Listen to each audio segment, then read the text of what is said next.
వ్యవసాయంతో పాటు మనకి తోడుగా ఉండేది పశువులు. వ్యవసాయం ఒకసారి నష్టపోయినా కూడా పశువులు మనల్ని కాపాడతాయి. అందుచేత ప్రతి ఒక్కరూ కూడా ఇంటికి 2-3 పశువులు పెంచుకున్నట్లయితే మనకి చేదోడుగా ఉంటాయి.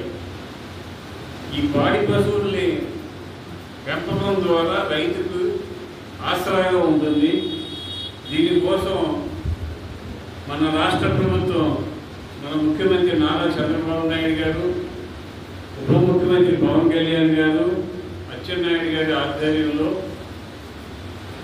పశువులకు దానా సబ్సిడీ మీద ఇవ్వాలి అని ఆలోచన చేసి 50 కిలోల బస్తా 1110 రూపాయలు, దాన్ని సబ్సిడీ మీద 555 రూపాయలు